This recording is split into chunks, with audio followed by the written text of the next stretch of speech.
What's up and welcome to the Gooner channel for today's edition of the January Transfer Window News Show. I'm going to be taking a look every single day of the transfer window at the big news, stories, rumours and gossip that pertain to our beloved club, the Arsenal, who, as we all know, are by far the greatest team the world has ever seen. Although we definitely could use a little improving, with most of us having expected that if Manchester City were to fall away in the title race, then ours would be the pole position, and then Arne Slot comes along, takes over Klopp's team and basically has them purring like a Rolls-Royce engine. If the second half of the season they are as strong as they have been in the first half, I think it's already possible to say it's unlikely that we're going to win the league. But there's no reason to give up hope. This is Liverpool. This is not Man City. And it's quite possible they could have a wobble. Mo Salah could get injured or be sold. Who knows? So we have to focus on what we do. But it seems increasingly obvious that we need to strengthen the forward line. We should have probably done it in summer. We sold Eddie Nketiah. We let Reece Nelson go out on loan. In replacement, we brought in Raheem Sterling. Raheem Sterling hasn't been performing well enough in training to have the trust of Mikel Arteta. Has not had a chance yet. And just when it would have been perfect timing for him to be thrown in, he's picked up an injury of his own as well. So I think it's fair to say that Raheem Sterling is not the player that we can hang all our hopes on. Gabby Jesus has found his scoring form at exactly the right time. But how many of us really believe that he's going to find his goal-scoring form to take us to a title, surpassing Liverpool, who are scoring at will, it seems? We all know what we need, and that is a striker. So for today's episode, I'm going to be focusing on one player for a couple of reasons. Firstly, the big news story of the day is Paul Merson in the Express being quoted as saying that Arsenal need to go and sign this one player who will take us to a next level, and we should spend whatever it takes. I have to say that I loved Paul Merson as a footballer. He was one of my heroes as a young man. But everything I've seen from him as a pundit since has made me just think he's probably better off to let his feet do the talking. This time, though, I'm not saying I disagree with him. It just seems like quite a facile interpretation. But I am, of course, talking about Alexander Isak, as is Paul Merson. And I decided to focus on him first because I believe he's going to be talked about a great deal, just like he was in summer. And there are lots of reasons for that. For me, he is a perfect fit. He's great in the air. He's got a great touch. He is fast into the box, always finds space, good team player, great goal scoring form, proven track record in the Premier League, and he wears a 14. So I think there might be a desire to come to us. If I have to pick one player, there are players throughout world football, I think, that probably slightly better suit what we need right now, and that is a player who will just take shots. So I'm talking about, of course, Gyökeres, Victor Osimhen, the absolute front men. But given just how much Arteta favours versatility, the fact that Isak can play across the front three, and how prolific he is in the Premier League at the moment, this is an obvious place to start. Paul Merson is saying that we should spend whatever it takes. First thing I want to address is, and this will be pertinent for the rest of the transfer market, is how much money do Arsenal actually have to spend? Well, there seems to be a note of good news here because 23-24 as a season looks set to have been a record-breaking one with something like 550 million in turnover. And with us looking like we're going to qualify for the last 16 of the Champions League again, and looking like we're going to qualify for the Champions League next season, we can hopefully bank on another similar sort of turnover next year and possibly the year after. So a lot of the stories coming out around Arsenal have been that the Kroenkes, Stan Kroenke, who has always been really keen on the self-sufficiency model, through Josh Kroenke, have said if there's a player out there that we really need, it's okay to go and spend the money. Newcastle have put an asking price on Alexander Isak of 150 million. And there's really good reasons for that. They paid 63 million for him in 2022. And around that time, I liked him and I really thought he would be a good player, but I wasn't sure. And I wouldn't have signed him. You will remember, of course, that we did in fact sign Gabby Jesus instead for about 18 million less. Given that Gabby Jesus was a proven Premier League winner, had good goal scoring and assist form, and would settle straight in, had worked with our manager before, it seemed like the obvious choice. Now, with 2020 hindsight, of course, it looks like we might have made a misstep. They've both played 69 games since joining their respective clubs in the summer of 2022. Gabby Jesus has scored 18 goals. Alexander Isak has scored 43. So it's really easy now to look back and say we probably bought the wrong one. But we needed a player in the squad that could give everybody else a hope and belief. And I think whilst Jesus hasn't really weighed in with goals and it's been really disappointing the last 2 seasons, if he finds his form now and he can finish in double figures this season, maybe it was the right decision after all. But certainly, wouldn't it be great to have Alexander Isak up there instead of him, or at least as another option? And so the £150 million would represent around about a £90 million profit for Newcastle United. And we know that they are unable to spend until they sell. They don't just have teams sniffing around Alexander Isak. Man City are really interested in Bruno Guimaraes and also more recently Anthony Gordon. So there is a chance that Newcastle would sell one of these key players in order to make enough money to finance summer spending that they clearly feel they need. But would it be Alexander Isak that they really want to sell? Alexander Isak, in the 17 games he's played so far in the Premier League, is on 12 goals. The next closest goal scorer to him is Harvey Barnes on 5. After that, it's Anthony Gordon on 4, Joel Linton on 4, and Jacob Murphy on 3. So, for Newcastle, who are looking better value than they have done for a while at finishing in the top 4 after a difficult season last season, they do have Nottingham Forest and Chelsea ahead of them, but I don't see Nottingham Forest finishing in the top 4. Newcastle, if they continue as they have been recently, could well break into the top 4, could well break into those Champions League places. Now, Manchester City could still turn their season around, but given what's at stake for a team that qualifies in the Champions League, an additional 80 million in revenue, obviously you do get some revenue for the Europa League as well, so it's not that big a difference, but they have put 150 million valuation on Alexander Isak because let's say they sold him. They now have £90 million profit from the player they bought in 22. Never mind the disappointment and the uproar amongst fans. They have £90 million profit.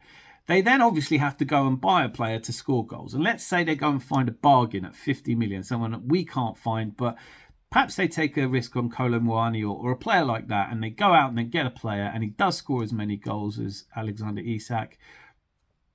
That's a brilliant piece of business for them.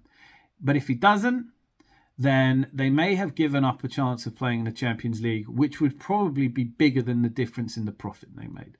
So it's not sensible. What would you do if you were Newcastle United? Alexander Isak himself does, as I said, wear the 14 shirt. I think he'd be keen to come to Arsenal. He has talked recently about the fact he wants to play in the Champions League. But given that Newcastle look like they might be doing that, is it likely that he'd want to leave in January? I don't know. But what I do know is that there is another problem with spending £150 million on a player. And I don't really have an explanation for this, but if we did sign Alexander Isak for £150 million, he would be the third most expensive player in world football history after Neymar, who moved from Barcelona to Paris Saint-Germain when they completely unexpectedly triggered his release clause of €222 million or £198 million. Kylian Mbappe's transfer also to Paris Saint-Germain from Monaco for £163 million. Neither of those two worked out. Both of those were flops because Paris Saint-Germain didn't sign those two players to win Ligue 1. They were going to do that anyway. They signed them to win the Champions League, and that didn't happen. After that, you have the sale of Liverpool's Coutinho to Barcelona, who, flush with the money they got from Neymar, went and made a splash and put £105 million for Coutinho. That didn't work out. João Felix went from Benfica to Atletico Madrid for a princely sum of £112 million. That didn't work out. Enzo Fernandez from Benfica to Chelsea for £106 million. Maybe that will work out, but it hasn't yet. Then Antoine Griezmann from Atletico Madrid to Barcelona for £107 million. That didn't work out. Jack Grealish, Aston Villa to Manchester City. He's won things, but his return for £100 million has not really been good enough. And increasingly there's talk about him leaving. And I think you'd have to say he hasn't been worth the money they spent on him. Then there's Declan Rice, of course, who we spent 100 and something million on. Honestly, I love Declan Rice. I'm really glad we've got him. But we aren't we haven't won more silverware since he joined than when he joined. Now, hopefully this season puts that right. But the jury is still out on that one, as it is on Moses Caicedo. Then you have Romelu Lukaku, who moved from Inter Milan to Chelsea for 97.5 million. That was a flop. Ousmane Dembele, probably the bigger flop of all of these, from Borussia Dortmund for £97 million to Barcelona. Paul Pogba to Man United. That's the top 11 most expensive transfers in the history of football, and they've all been flops. I don't know why. Perhaps you'll let me know in the comments, but it just seems like when you spend that much money on a player, almost always, well, it is, when you spend that much money on a player, it just seems to flop. So is there too much pressure on players who go for that much money? What would we be expecting from Alexander Isak anyway? Now, for me personally, the reason I think he's a player for us is whilst he doesn't quite take as many shots as I would like him to, he is a player who's clutch. He is prepared to shoot a goal. He does have a good goal return and he links well with other players around him. I think he has a style that's very easy on the eye. So he passes the eye test. He's the right age. If we were ever going to spend £150 million this January transfer window, Alexander Isak is a player that I would spend it on. But I just don't think that it makes financial sense for Newcastle to sell him or for Arsenal to buy him. So as much as fans, we want to go out and buy that big name player that's going to make the big difference, I would also add this. Can't think of a single time when a team has strengthened in January with a transfer that's helped them to go on and win the league.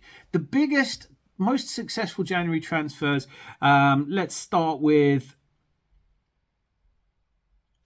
Nemanja Vidic. He signed for Manchester United, did go on to win 5 leagues, but not until the season after. So then there's Virgil van Dijk, who was obviously a protracted purchase from Liverpool, from Southampton, and they finally got their man in December 2017. Didn't win the league for 3 years. Then there's Suarez, who went to Liverpool in 2011, another fantastic January transfer, but he never won the league at Liverpool. What about Andy Cole, who won the season after joining in 95? And Patrice Evra, who was a great player for Manchester United similarly. It just feels like we're asking a lot of a player to come in and single-handedly do enough to get us over the line for this season. So given that there's more options and more availability in summer, aren't we better off waiting before we spend the money we have? I don't know what the ramifications of spending a huge amount of money are. You also have the salary. If we've got the money, I would be all in favour of signing Alexander Isak. But it just feels like these days people want, I hear this all the time. Let's just spend whatever it takes and go get. You've still got to convince the player. In the big signings of the transfer window, some of the biggest stumbling blocks are whether the player would want to leave in January. I'm a big fan of Ademola Lookman. I would move heaven and earth to get him. Similarly, Retegui, the striker up front who plays with him at Atalanta, another really good prospect. And for the money he would probably cost, I would go and get him. There's no guarantee either of those would want to leave Atalanta in the middle of the season when they might be on course to win their first ever Serie A. The Nico Williams transfer, we tried to sign Nico Williams in summer. He didn't want to come.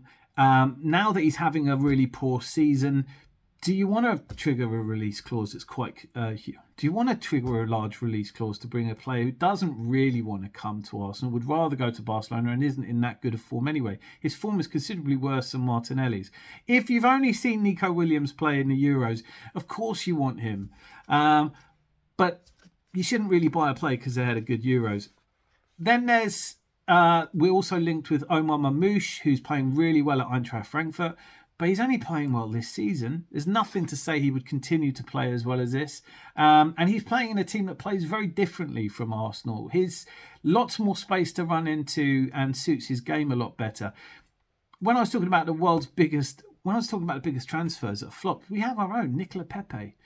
And Mamouche could be a Pepe in the sense that when the type of game he plays is so different, maybe we wouldn't see the best of him at Arsenal. He's not the sort of player who spends a lot of his time trying to break down mid and low blocks. As to Victor Osimhen, I think there is a reason he's playing in Turkey, and he is playing well, but is he the one player that comes and makes a big difference? I don't know, but I do want to hear from you. To conclude, my point on Alexander Isak is it's not my money. Absolutely go and spend £150 million and hope that he's the only player in history that's cost that much money that does come good. And that he's the first player that I can think of that's come in and helped his side win a league when he was only signed in January. Needs no time to settle in and hits the ground absolutely running. And Newcastle see that there's some merit in selling him, even though he's the only player they've got in their squad who's actually scoring goals. And like I said, it wouldn't it be fantastic if we could sign him just before the League Cup? Because I think if you take Alexander Isak out of this Newcastle side, we waltz past them into the final of the League Cup. Anyway, Alexander Isak starting the January transfer window news show with what will arguably be the biggest name discussed in relation to Arsenal. And my conclusion is that it just doesn't seem likely that Newcastle would sell him, that we would want to pay him, that we would want to pay the amount it would take to get him, or that if we did, it would make a big enough difference to win us the league. And therefore, I don't think any movement from Alexander Isak. He has himself said that he's happy at Newcastle, but that he wants to play Champions League football. I think we're going to have to wait to the end of the season to see if Newcastle are in the Champions League or not. And if they're not, perhaps that adds a huge amount to our bargaining power and we could save 30-40 million on signing him. For this transfer window, I'm going to be using a site, the CIES Football Observatory. CIES stands for Centre International d'Études du Sport, or the International Centre for Sports Studies.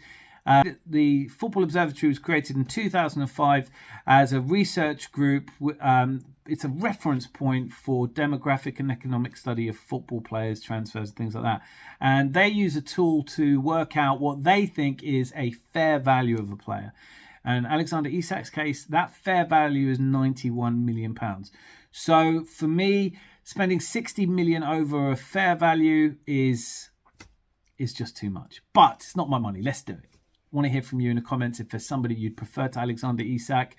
And I will be back tomorrow with more news, rumours, gossip, nonsense, whatever you want to call it. And until I see you then, be lucky, lots of love. Oh, by the way, well, you know what I'm going to say. Hit like and subscribe, will you? Do me a favour. See you soon.